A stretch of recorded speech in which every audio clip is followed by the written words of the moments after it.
Okay, I know I had an 8-sided die in here somewhere. Hey, we're on! Oh, hey folks, we're taking a look at Witchaven, the new fantasy action role-playing game from Capstone. Well, we were taking a look at it, but it really got me nostalgic for my paper and pencil role-playing days, so I dug out my old AD&D rulebooks for a little one-on-one with my associate here. Yeah, you folks don't mind, do you? We're professionals. We can do two things at once. Oh, jeez. What? What's the matter? What's the matter? You just spilled your Diet Coke all over my palette, and I gotta draw up a whole new character now. Wow, it's eating through the floor. Anyway, Capstone is not exactly a company with a spotless reputation, but they've been promising gold on this game. I have to admit, I was a little skeptical. Do you have another 6-sider? Yeah, but you'll have to get it out of the Yahtzee box. But Witchaven really lives up to its potential.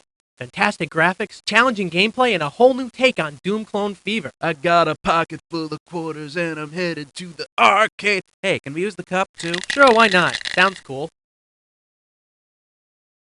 In Witchaven, the player is skulking through a haunted medieval castle trying to remove its curse by killing everything in sight. Not the most original gameplay concept in the universe, but there are some nice subtleties added in. Are you gonna roll some scores or just sit there all day? Keep your shade on! At first, all the combat is hand-to-hand. No rocket launchers here, baby. You gotta look 'em in the eye when you take their life. There's a whole different strategy to this kind of close quarters fighting. You have to time your swing properly and get the heck out of the way when they time theirs. Ooh, a 3. That's gotta hurt. Nah, I'll just drop it out. We're rolling by method 2, right? Well, the more things you kill, the more experience points you get. Eventually, you'll go up a level, just like in D&D. Check it out. 2 18s in a row. Hey, Yahtzee Plus! As you go up in experience levels, you do more damage when you attack. You can also store more health, but your hit points don't automatically go up. You have to find enough health potions to take advantage of this. You also start to gain weapon proficiencies that let you attack with more than one weapon at a time. You'll be able to come at your enemy with both a dagger and a sword. I think that's what's known as getting medieval on his ass. Watch your mouth, buddy. This is a family magazine. No, it isn't. There are also spell scrolls scattered throughout the dungeon. I mean castle. Experience levels affect magic, too. Each spell has a set level needed for casting, and many of them have improved effects on higher levels. Some of them even use that old standby, the saving throw. Resist or die. Yeah, fireballs are fun like that. But you're not finished with your rolling here, buddy. What, you mean hit points? You can't do your hit points until you know what class you are. I'm talking basic attributes. But I've got 6 numbers. Strength, intelligence, wisdom. You're forgetting comeliness. Oh, you want to play it that way, huh? Just for that, I get to be a cavalier. Well, time out on the character stuff, man. We need to talk about the graphics, and it deserves our full attention. You're right.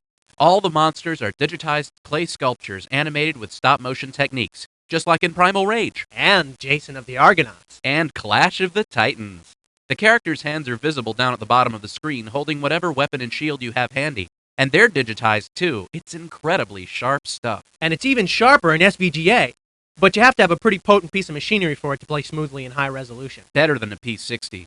Maybe better than a P100. Like almost every other first-person action game, Witchaven has an auto map. E-I-E-I-O. And on that auto map, it has a feature. E-I-E-I. Okay, the joke is worn thin. The map is transparent and overlaid on the action like in Dark Forces. That way no one will come up and clobber you while you're trying to figure out where the heck you are. But in Witchaven, the map also rotates so that you're always facing up.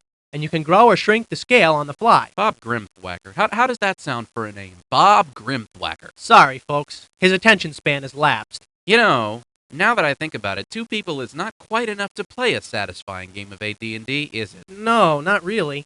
Witchaven also has a multiplayer mode, and it gets a lot better as you get more people into it. With the network setup, you can have up to 16 people playing at once. And while it's possible to take the deathmatch approach and just have everybody hack the living heck out of everybody else, there's a much more interesting game to play. Capture the flag! It adds a little structure, and meanwhile, you still get to attack anybody that moves. There are 7 and 21-point modes and lots of cool locations, like Stonehenge here. Yeah, Witchaven is really good by any standard, but as a capstone game, it's really outstanding. Mind you, it's not perfect. Yeah, there's a few minor annoyances, like the lack of a quick save feature. It would also have been a good thing if more spells and artifacts were included. I mean, the D&D books have whole chapters devoted to that stuff. Well, they can take care of that in the sequel. Speaking of D&D, I'm ready and raring to go, compadre. Okay, but I can't believe you're playing a cavalier named Bob.